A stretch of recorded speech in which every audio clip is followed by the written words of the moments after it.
Saudações a todas e a todos. Meditamos o Evangelho de João. Que aquilo que João ensina penetre no nosso coração, que o nosso amor pelo Cristo, que conhece o Pai, aumente e que estando nele e com ele possamos também um dia ver a face do Pai. É fantástico a gente estar com Jesus, que nos diz: eu vi o Pai, eu venho dele. Ele disse que estaria com eles por pouco tempo. Por pouco tempo estou convosco. Disseram então os judeus no versículo 35 do capítulo 7. Disseram então entre si os judeus: para onde irá ele, que não o poderemos encontrar? Jesus tinha dito: vós me procurareis e não me encontrareis. Irá por acaso aos dispersos, a diáspora, os judeus que estão pelo mundo? Irá por acaso aos dispersos entre os gregos, entre os pagãos, para ensinar aos gregos? O que significa esta palavra que nos disse: vós me procurareis e não me encontrareis, e onde eu estou, vós não podeis vir? A que Jesus se refere? Então está chegando a hora da partida, está chegando a hora da sua prisão, da sua morte, da sua ressurreição. No último dia da festa, o mais solene, Jesus de pé disse em alta voz. Querem prender, mas ele está lá no templo, está falando. Se alguém tem sede, venha a mim e beba, conforme a palavra... Não, desculpe. Se alguém tem sede, venha a mim e beba, aquele que crê em mim. Conforme a palavra da Escritura, do seu seio jorrarão rios de água viva. Do seu seio jorrarão rios de água viva. Há aqui uma menção da água. E sempre há momentos em que os judeus fazem ritos também, junto de alguma fonte de água. E ali jogam todos os seus pecados, né, para que sejam carregados. Se alguém tem sede, venha a mim e beba, aquele que crê em mim. Do seu seio jorrarão rios de água viva. Ele falava do Espírito que deviam receber aqueles que tinham crido nele, pois não havia ainda Espírito, porque Jesus ainda não fora glorificado. Nós podemos, depois de tanta evolução da teologia, explicar sem dificuldade esta passagem, mas, de fato, a gente fica um pouco perplexo quando se diz, ele fala do Espírito, que haveriam de receber, o Espírito Santo que virá. Ainda não havia Espírito, ou o Espírito Santo ainda não tinha sido dado. A que se refere Jesus? Então, sem dúvida alguma, aqui há uma menção da terceira pessoa da Santíssima Trindade. Até agora, a gente vê, praticamente o tempo todo em São João, a relação pai e filho. Pai e filho. O filho e o pai e o filho são um. É uma identificação. Não aparece a terceira pessoa. Ela vai aparecendo pouco a pouco. Aqui ela aparece de forma bastante clara. Não havia ainda Espírito, quer dizer, o Espírito não tinha se manifestado, nós entendemos assim.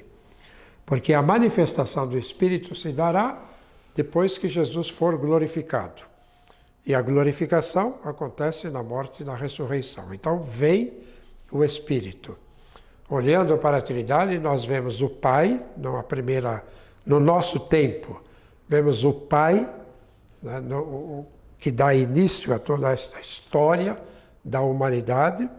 Temos o Filho, que é o Deus conosco, Emanuel, que não pode ficar o tempo todo porque ele está encarnado e nós encarnados não permanecemos o tempo todo, e o Espírito que vem já ao ritmo da nossa vida. Onde nós estamos, onde está a humanidade, aí está o Espírito que vai caminhando com os seres humanos. Por isso ele não tem a forma humana que tem Jesus Cristo, que se encarna verdadeiramente. Ao passo que o Espírito vem e é derramado em nós, como o amor, assim diz São Paulo na carta aos Romanos, o amor de Deus é derramado em nosso coração pelo Espírito Santo que nos é dado. Então o Espírito vem e se derrama em nós e se faz presente. Por isso Jesus menciona a água. É um derramar-se como a água. Assim se manifesta, assim se percebe a presença do Espírito. Do seu seio jorrarão rios de água viva. É uma presença como a brisa que passa diante de Elias, né? É uma presença suave, é uma presença que é constante, que não faz barulho, né? Lá está. Ela se manifesta. E ela vai se manifestar, evidentemente, naquilo que é próprio do Espírito. A manifestação do Espírito se dá nos atos de caridade que praticamos. Simplesmente. Ali se manifesta o Espírito. O resto, ele é livre de fazer também. Não somos nós que vamos determinar. Mas a genuína manifestação do amor está na caridade que se faz, que se exerce em relação aos outros. Alguns entre a multidão, ouvindo estas palavras, diziam, e aqui entra então os últimos versículos do capítulo 7, com uma discussão final sobre a identidade de Jesus. Afinal, quem é este Jesus? Alguns entre a multidão, ouvindo estas palavras, diziam, este é verdadeiramente o profeta. O profeta. Vejam bem, os leitores que leem mais ou menos, não? E pulam pedaços de palavras ou pequenas letras, achando que não tem importância. Este é verdadeiramente o. Mas é um ozinho pequenininho, mas esse ozinho pequenininho diz tudo. Não é um profeta, é o profeta. Quem é o profeta? É o profeta do Deuteronômio, capítulo 18, quando Moisés diz, Deus vai fazer surgir no meio de vocês um profeta, aí no caso um profeta, semelhante a mim. Este é o profeta por excelência. E todo Israel esperava a manifestação deste profeta pela palavra de Moisés. Então, olhando Jesus, alguns dizem, este é o profeta, prometido por Moisés. Outros diziam, este é o Cristo que aparece em Miqueias, então o Salvador. Alguns diziam, porventura pode o Cristo vir da Galileia? A Escritura não diz que o Cristo será da descendência de Davi e virá de Belém, a cidade de onde era Davi, profeta Miqueias, então. A discussão, afinal, quem é ele? De onde veio? Produziu-se uma cisão entre o povo por sua causa. Alguns queriam prendê-lo, mas ninguém lhe pôs a mão. Os guardas então voltaram aos chefes dos sacerdotes e aos fariseus, que aparecem de novo os fariseus, e estes lhe perguntaram, por que não o trouxestes? Responderam os guardas, jamais um homem falou assim. Os fariseus replicaram, também fostes enganados? Alguns dos chefes, ou alguém dos fariseus, por acaso creram nele? Os chefes creram em Jesus? Eles estão condenando a si mesmos. Do povão, alguém creu. Mas os chefes acreditaram em Jesus?